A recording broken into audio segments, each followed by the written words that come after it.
Señor Ollantumala, muchas gracias por estar con nosotros esta mañana. Muy buenos días. ¿Qué tal? Buenos días, ¿cómo estás? Un fuerte abrazo. Bueno, yo quisiera comenzar planteando una pregunta muy general y después entrar a temas específicos que sería bueno aclarar o por lo menos reafirmar el compromiso que tienen ustedes de Gana Perú en torno a un eventual gobierno que puedan sacar adelante a partir del 28 de julio. Es evidente que lo que hay ahora en un grupo importante de medios de comunicación es la promoción de un estado de miedo. Es decir, Ollanta Humala es un riesgo en distintos sentidos.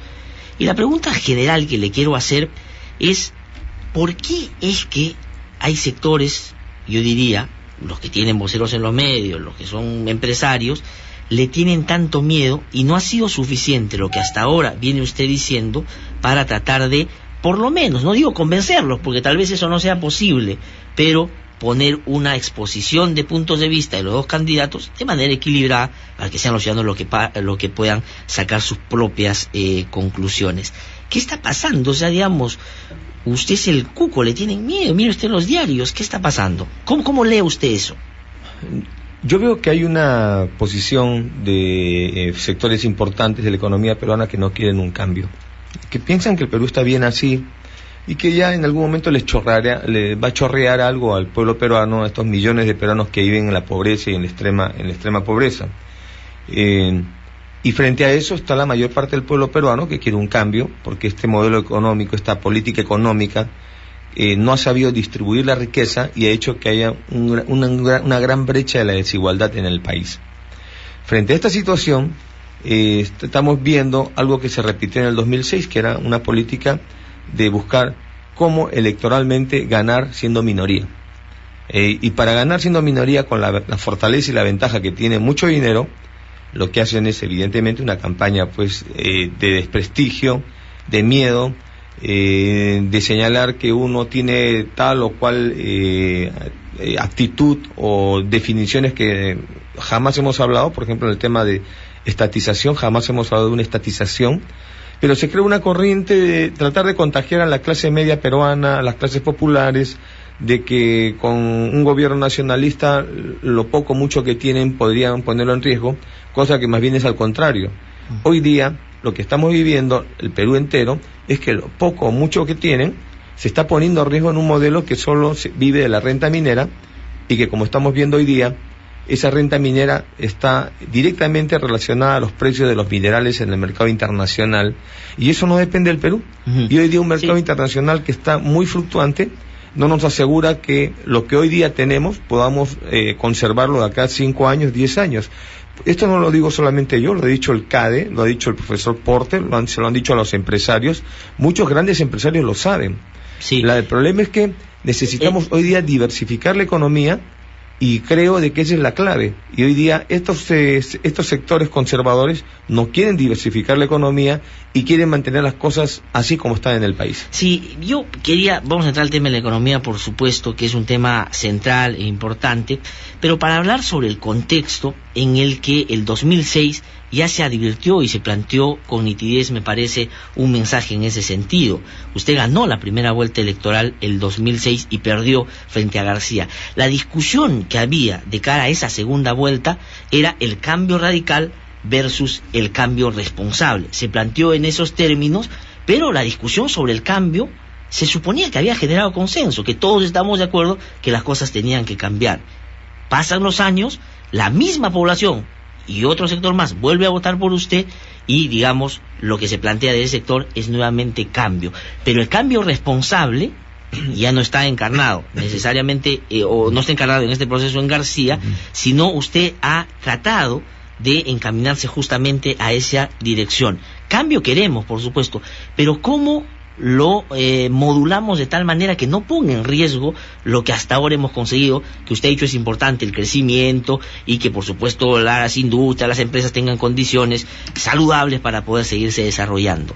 Bueno, mira, acá están las dos posiciones, pues, ¿no? Porque la otra propuesta que están siendo defendida por algunos medios de comunicación que tienen su opinión política legítima, por cierto, tienen la libertad de opinar y hacer su campaña, etcétera, es una posición de continuismo, pero del retroceso de la década de los 90. Si usted mira todo el entorno de esa candidatura, todos son los viejos asesores, la vieja guardia de una persona que hoy día está purgando está purgando condena por violación de derechos humanos y por corrupción. Entonces, ¿cuál es el cambio de ellos? No hay ningún cambio.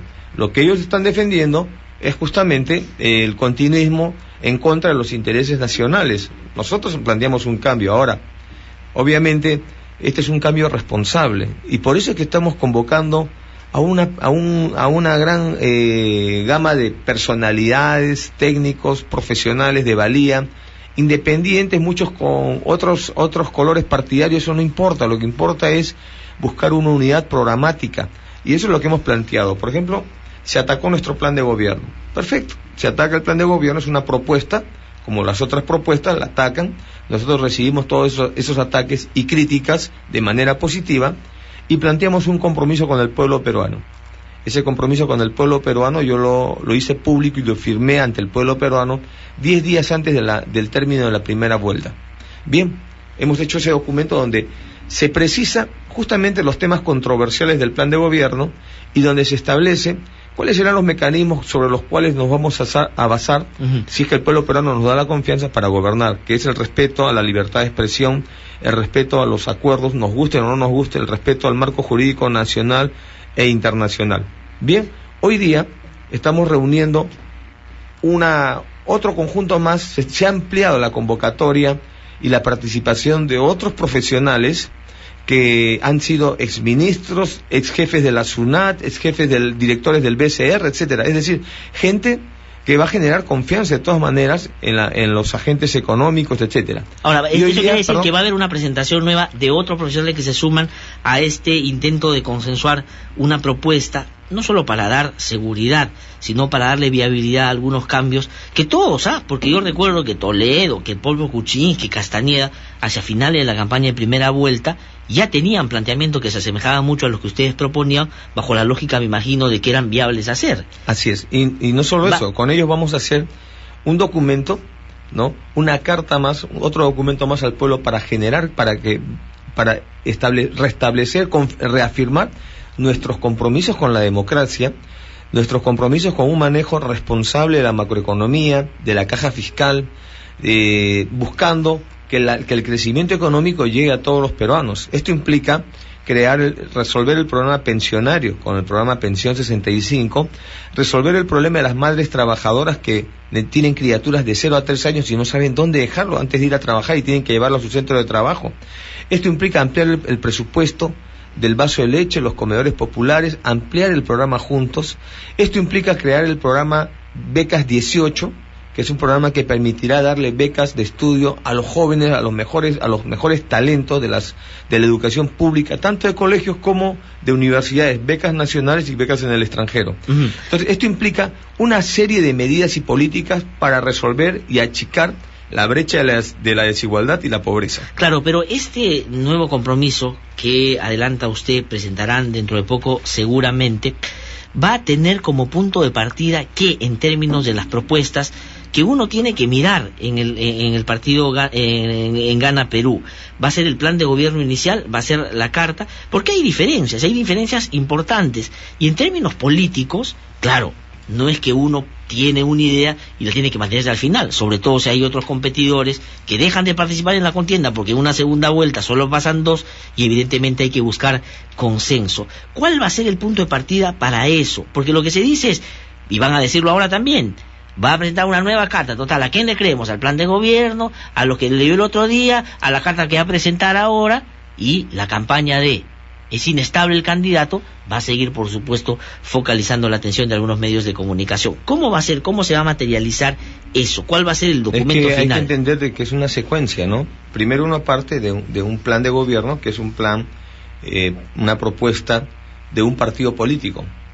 Cuando vamos ya a una segunda vuelta, antes de la segunda vuelta, sentimos la necesidad de ampliar la convocatoria.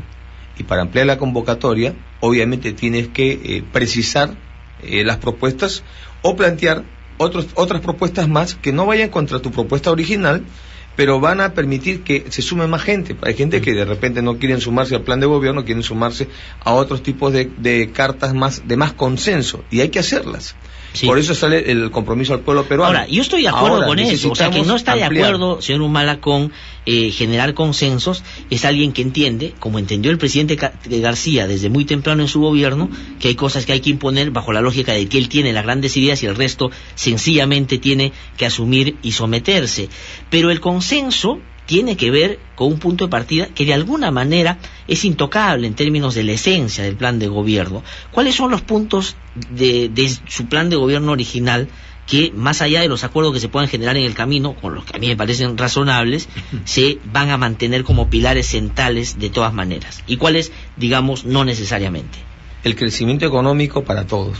Y para que el crecimiento económico para todos sea posible, tenemos que defender, consolidar programas como Cuna Más, el programa del Sistema de Atención Móvil de Urgencia, la pensión 65, elevar el salario básico a 750 soles, recuperar para el mercado nacional el gas, particularmente el lote 88, y bajar el precio del balón de gas doméstico, el Plan Nacional de Infraestructura que estamos planteando a través de asociaciones públicas privadas, el programa de nutrición infantil, desayuno y almuerzo en las escuelas, mejorar y ampliar el programa Juntos, resolver el problema presupuestario del comedor, de los comedores populares y vasos de leche, mejorar la situación de nuestros policías, salarial de nuestros policías y miembros de las Fuerzas Armadas, el programa Becas 18, son una serie de políticas públicas de carácter social que van a permitir achicar la brecha de la desigualdad,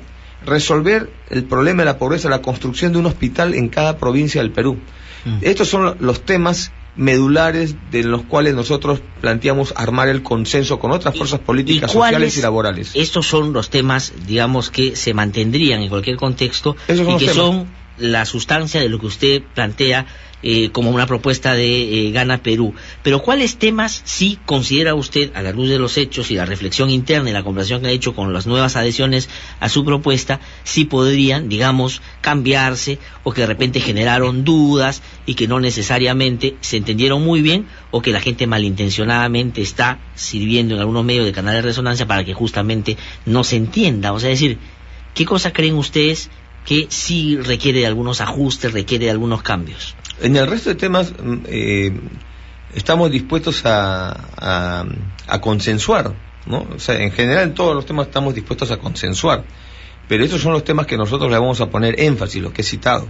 El resto de temas estamos abiertos. El crecimiento económico, por ejemplo, el tema tributario, vamos a ponerle énfasis a lo que es el impuesto a las sobreganancias y al tema del canon minero. El resto de temas tributarios creemos que hay que simplificarlos para evitar que se creen especulaciones de determinados tipos de impuestos, o que va a haber más impuestos, cosa que desmentimos tajantemente. No va a haber más impuestos.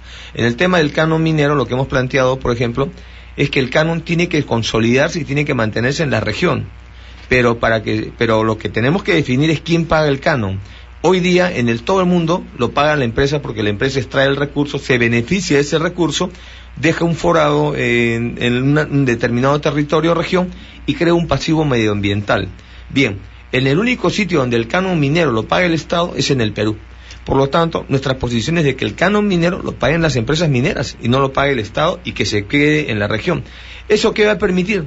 Va a permitir que hoy día el pueblo peruano deje de pagar el canon, porque es el pueblo peruano el que está pagando el canon minero. En todo caso, que le cambien el nombre, pues que pongan contribución del pueblo peruano a las ganancias mineras. Ahora, pero en relación a eso, por ejemplo, lo que se dice es que eso va a espantar a la inversión privada, y que en muchos de estos casos, yo diría la mayoría, es transnacional, es decir, no son capitales necesarios solamente peruanos. Entonces, si le ponen, digamos, nuevas reglas, si cambian las cosas, se van a ir inmediatamente, y eso va a impedir la posibilidad de seguir creciendo o de mantener un crecimiento en 6 o 7%, que es lo que se auspicia podría suceder si es que se mantienen las cosas como están. Mira, qué curioso, nosotros hemos hablado con inversionistas en Nueva York, en Washington, y ninguno del rubro minero, ninguna piensa irse. ¿A dónde nos iríamos? Me dicen, oye, ¿a dónde nos iríamos? No, si el mineral está acá. Ese no es el tema. El tema es que siempre tenemos que mantener la lógica de la competitividad. Eso es verdad y eso es cierto, eso lo hemos conversado con empresarios mineros, pero también es cierto de que las ganancias que tienen las mineras están sobre el 40% de utilidades, y eso no lo encuentran en otro lugar del mundo. Entonces, obviamente, ellos mismos te dicen, pero nosotros podemos pagar el canon minero, podemos pagar el impuesto a las sobreganancias, pero ustedes no nos lo cobran, y nosotros no somos beneficencia. Hace poco una empresa suiza, Strata, ha dicho, nosotros no tenemos ningún problema en pagar el impuesto a las sobreganancias. ¿Qué otro mensaje más quiere el gobierno para que de una vez empiece a cobrar, bueno, en vez de cobrar el óvulo minero? Digamos, si quisiera otra cosa, Keiko Fujimori ha dicho que también va a aplicarle bueno, hay que felicitarla, se está nacionalizando ella misma, ¿está bien? Sí, ahora, pero yo quería preguntarle en torno a lo que usted dijo anteriormente, todos los programas que desarrollarían o profundizarían de llegar usted a ser el próximo presidente de la República. Entonces la pregunta es, ¿de dónde sacamos esa plata?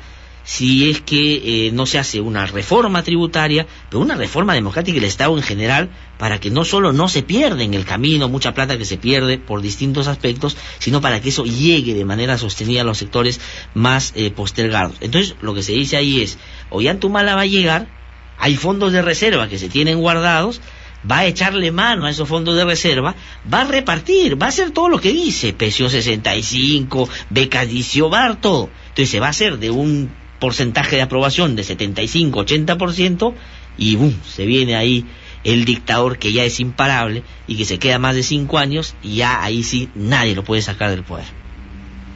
Bueno, siempre podrán decir nuestros adversarios políticos ese tipo de cosas, pero en realidad el que hizo ese tipo de cosas fue el gobierno de Fujimori en la década de los 90, no nosotros. Ellos fueron los que cerraron el Congreso con el reparto de cocinas, con el reparto de polos, se permitieron esterilizar a más de 300.000 mujeres que hoy día no han podido celebrar su día, que ayer no han podido celebrar su Día de la Madre.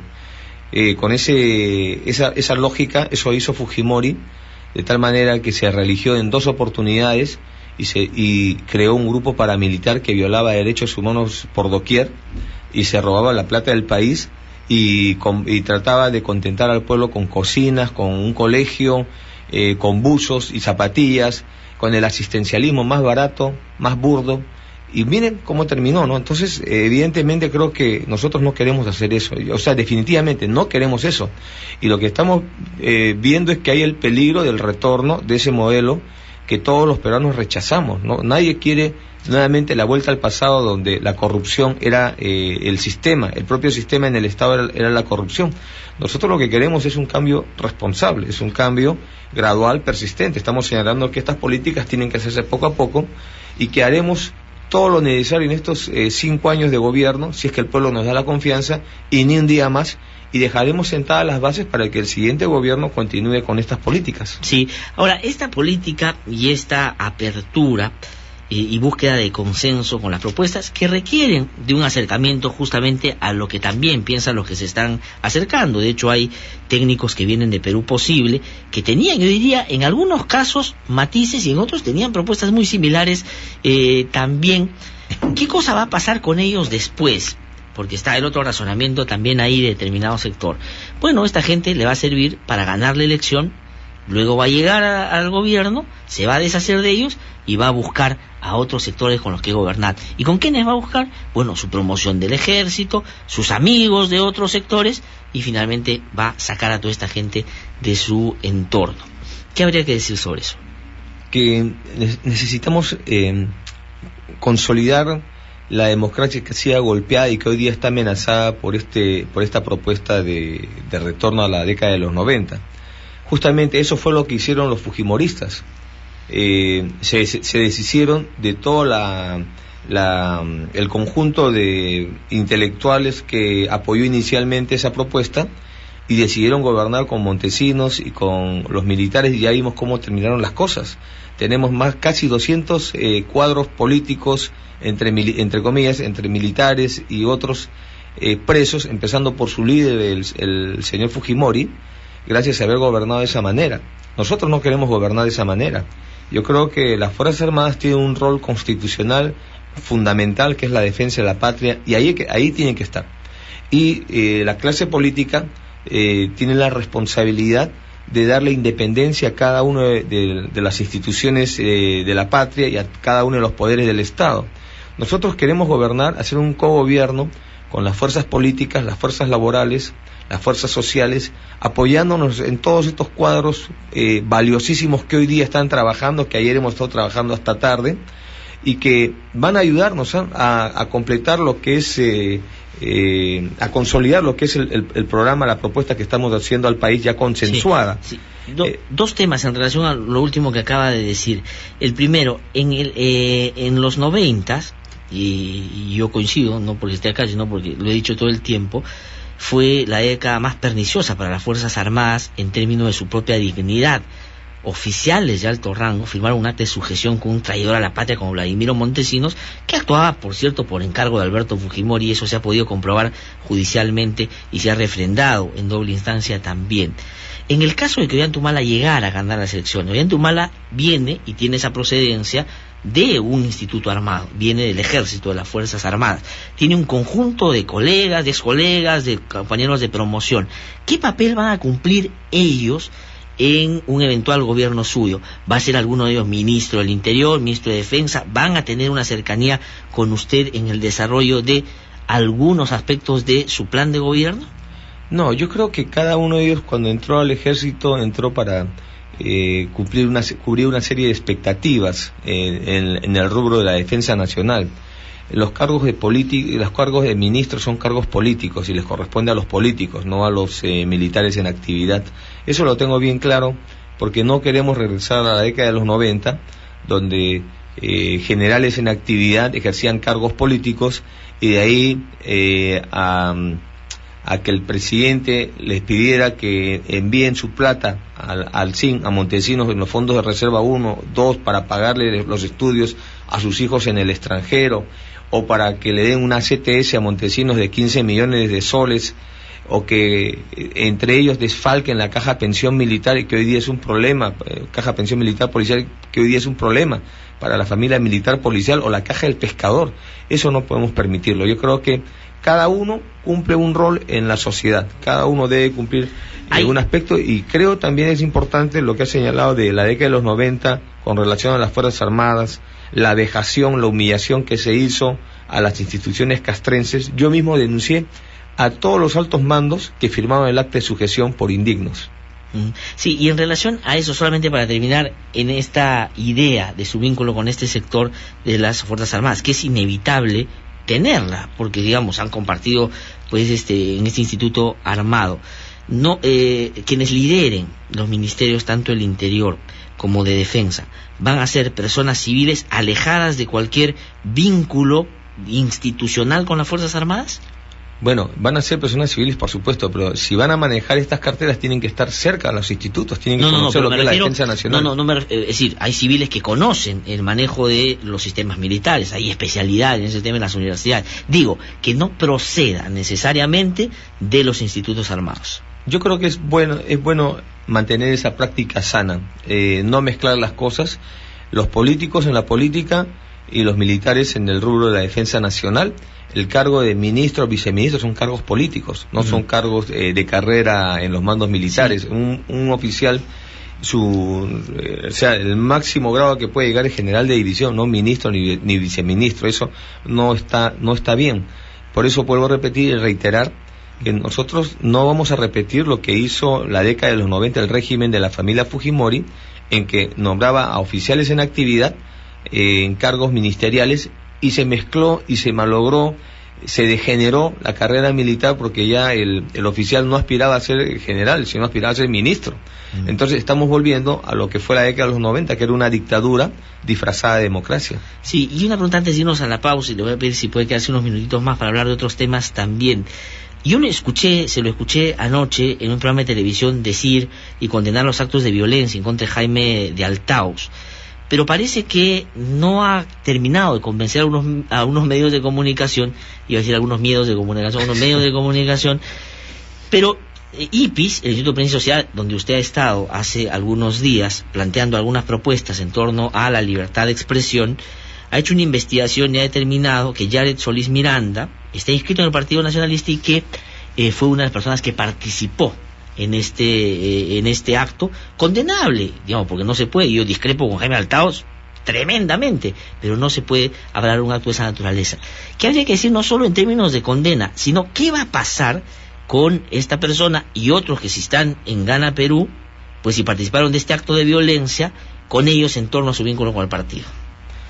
Bueno, mira, nosotros condenamos todo acto de violencia, creemos que las ideas se exponen, no se imponen, y respetamos a los periodistas que se han puesto una camiseta determinada, un color político determinado, y que tienen todo el derecho legítimo a defender sus ideas, expresar políticamente lo que ellos sienten, lo que les parece.